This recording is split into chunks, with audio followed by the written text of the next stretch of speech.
10 years ago, we were brought to our knees. Everything was swept away and destroyed in what Ed Pooler called the big blow. But we were blown into the arms of God for sure. People turned to the Lord to make sense out of what had happened to us here in Greensburg. And our congregations all experienced a surge of interest in spiritual things. I read the stories of several others again in Twisted Tales just recently, and I think of all of the experiences that have not been put into words and recorded and published, and how God worked with each one of us. I think of the forensics team up at Salina, and they listened with the rest of Kansas in horror at what was unfolding in Greensburg. And Kim McMurray told of the relief she felt when she saw survivors milling around at the Dillon's parking lot on the TV reports. We cried out to God from our basements, didn't we? We cried out for mercy in the midst of the storm. I am sure there were some bargains that were made with God that night. We tend to do that as human beings. You may have called out, "Have mercy on me, O God," just like the psalmist did. "I'll take refuge in the shadow of your wings until the disaster has passed." And it took a while before it felt like the disaster had passed. Your prayer may have been the Hail Marys or Our Father. Writing about the storm later, Daniel Unruh wondered, did anybody pray for their homes or their vehicles? No, we prayed for ourselves and our survival. My prayer was pretty simple that night. Lord, keep us. And He did. We mourned family and friends and neighbors who died that night or later as a result of their injuries. And at the same time, we gave thanks because we were alive. We survived. We were survivors. Wyland and I were talking a little bit earlier about being called victims. I didn't want to be known as a victim. I was a survivor. We survived. And today we're here to give God the glory. We're here because of the grace of God. We received help and support and muscle and money from all around the nation, and the Lord moved people to be generous in our time of need. I'd love to be able to name all of the organizations that came alongside us and helped us as a community. Salvation Army is able to have representatives here today, and they played an important role in our survival and our recovery.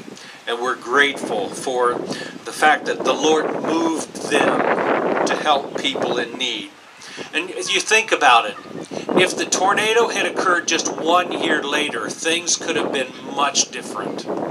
May 4th, 2008, if that had been the anniversary, if that had been the night the tornado struck, things would have been much different, I'm sure.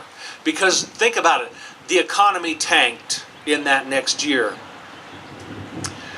State and federal governments tended to those problems. We might have been told as a community, so sorry for your disaster, nothing we can do to help you, good luck. Think about that. But God, I believe, acted on our behalf. God took care of us even in the midst of the storm. The Lord answered protection or prayers for protection that night. He fostered a new unity among us as a community. He provided resources and people to help us. And it's not like we're more deserving than any other town that has ever suffered a disaster. We know we're not, but God in His grace looked down upon us with favor in the wake of that storm. And I call upon you as residents of this community and this county to honor the Lord, to remember what He has done. We must also tell the next generation the great things God has done for Greensburg. God acted on behalf of the people here. And He's always done that for His people. Recently I came across a summary in Judges chapter 2 that tells about a time of transition in the nation of Israel. And it says this: the people served the Lord throughout the lifetime of Joshua and the elders who had seen all the great things the Lord had done for Israel. After that whole generation had been gathered to their ancestors, another generation grew up who neither knew the Lord nor what he had done for Israel. And I wondered, how did that happen? How did a whole new generation come along and not know what God had done for Israel? You know, Joshua lived to be 110 years old. He led the nation of Israel well. He was there the day the Lord rescued them from Egypt, the day he took them through the Red Sea on dry ground. Joshua knew what it was like to feel Pharaoh's army coming up behind them, breathing down their necks. He knew God brought the sea in on top of the Egyptians to rescue his people. And I wonder how often Joshua recited the things that God had done for the people of Israel, so that the people would not forget. And I wondered, did any of the young ones think, oh, there he goes again. Joshua's reminiscing about the Red Sea again. He's talking about those Egyptians again. And yet the people served God the entire time of Joshua's leadership. And after that generation died, another generation grew up who neither knew the Lord nor what he had done for Israel. Somebody stopped talking about what God had done. A lot of somebodies stopped retelling the deeds of the Lord. And that's how a generation becomes ignorant of the Lord and ignorant of the things that he's done. Did your grandparents tell the same stories over and over when you were a kid? Did your parents tell the same stories? Maybe you're one of those people now. You know what I'm talking about. Were you one of those wiseacres who kind of stood in the background and mouthed the story and rolled your eyes while the older ones were telling what was going on? Maybe you're one of the wiseacres now. We may think there's no need to tell what God has done. If you want to know something today, what do? Google it. You don't have to go to the library. You don't have to pull out the encyclopedia. Anything you want to know is at your fingertips. If somebody wants to know about the tornado of '07, all they have to do is Google it, right? And they may get tired of hearing about it. Maybe our neighbors get tired of hearing about it. Newcomers who move here, who didn't experience it, may wonder, what's the big deal? In 1984, here's one of my stories. You can roll your eyes at this time. In 1984, I was the pastor of a Quaker congregation in Rushville, Indiana. And while I was visiting homes in those first few weeks and months of my time there, one subject that came up over and over, everybody wanted to tell me about it. It was the Palm Sunday tornado that they survived in 1965. And I remembered that night because we lived just about 10 miles away from the nearest track of that storm. We didn't lose everything. We didn't lose anyone in our family. But the people of Rushville did. Half of their town was leveled. The top floor of the Friends Church, it was, you know how they used to build them around the turn of the last century, where you had to walk up a flight of stairs to get to the first floor, and then there was another floor above that. Well, that top floor had been badly damaged. They were able to salvage the main floor and the basement, and that's what they rebuilt on. 20 years later, they were still talking about it. And as a young, snot-nosed pastor in my 20s, I wondered, what's the big deal? That was almost 20 years ago, and they're still talking about that. Now I know what's the big deal. It's not just about recounting what happened that night, though. It's not just about talking about the tornado. The point of telling about May 4th, 2007 is all the great things God has done for Greensburg and for Kiowa County. It's not, hey, look at how hardy we are. Look at all the things we've done. We built this town from nothing. We worked hard to regain our lives. And it's true. This community is a hardy bunch of people. Plains people have to be hardy in order to make it. But it's not about us. It's true. This town was built from the ground up, literally. But we didn't do it on our own. It was a pretty exhausting time for us. I jotted down something Kathy Sensed wrote in the Twisted Tales. She said, "My mind doesn't work very well. I say it's twisted from the tornado." And all of us felt that way at one time or another. We could not have recovered from our twistedness without a lot of help. And it's true, everybody worked hard to get where we are today. But where did that stamina come from? How were we able to keep going? How did all of those resources flow our way? Greensburg, get this. We dare not forget the Lord and the things He has done for us. God has enabled us to thrive in the last 10 years. We are more than survivors. We still have a long way to go. But it took 100+ years to build the town to where it was when it blew away. And the success of our community isn't just measured in terms of the buildings we build or the homes we put up. The success of the community isn't measured just in terms of economic development or industry. The success of a community is evident in the relationships among the people who live there. Do we still love one another so much that the well-being of our neighbor is our greatest concern?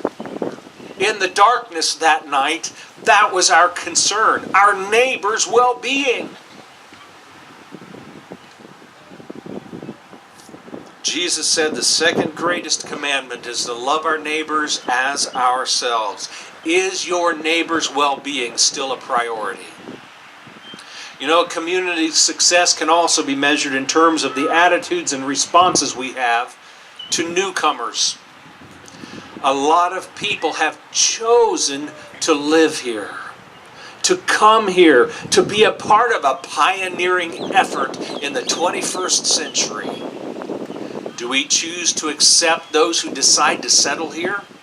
Do we help them settle in? Do we learn to know them? Do we help them find their place in our community? I invite you to join me in telling all the great things the Lord has done for us. I call upon you to trust Him just as much as you trusted Him that night in your basement or your safe room. Trust Him. Call out to Him. We've gone through the ringer together. We know we can trust Him. Remember the deeds He has performed in restoring us. Above all, He wants to restore our souls. Live in faithful obedience to God.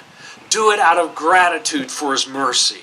You know, in 2007, congregations discovered that the church isn't cathedrals and sanctuaries. The church is people who believe in Jesus Christ and follow Him as Lord. Congregations all over the town rallied to find a place to meet just as soon as we could. On that Mother's Day, the second Sunday after the storm, we wanted to be together. We were looking for places to meet so we could get back on our feet. Plans were soon underway to rebuild our meeting places.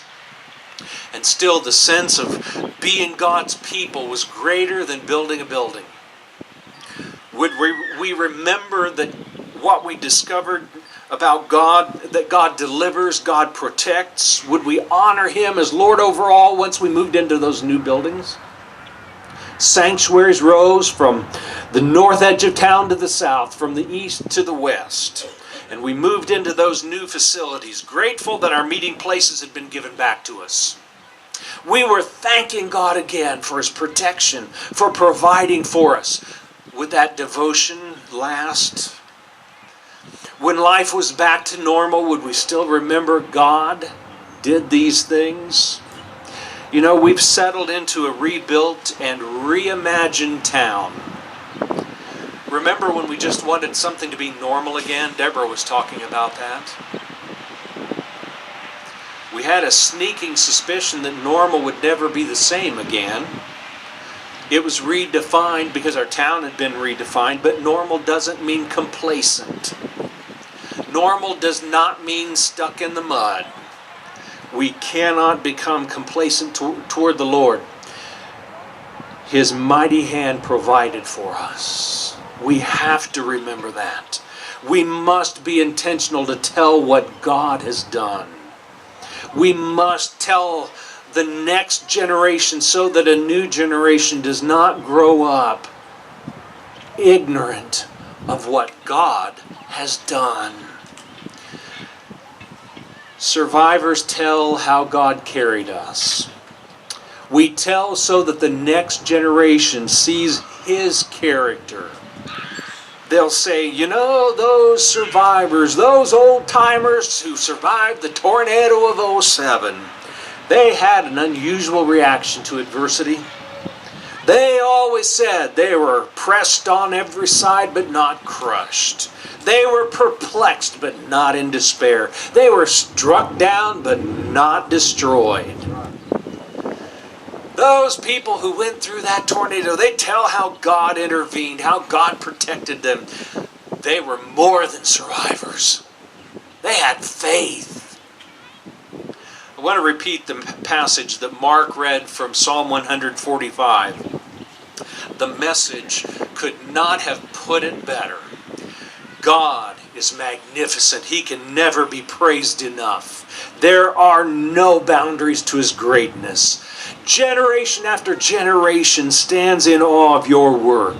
Each one tells stories of your mighty acts. Your beauty and splendor have everybody talking. I compose songs of your wonders. Your marvelous doings are headline news. I could write a book full of the details of your greatness. The fame of your goodness spreads across the country. You know, our efforts cannot be the focus. The efforts of God have to be our focus. We move forward from this day. Our testimony in the wake of tragedy gives God the glory so that another generation will tell of the glorious splendor of God's majesty. And from our testimony, others may just trust God as well. They may come to the conclusion, if that's the way God takes care of His people, then I want in. I want to be a part of that. And then we point them to salvation. We point them to reconciliation with God in Christ, whose name is forever praised. Amen.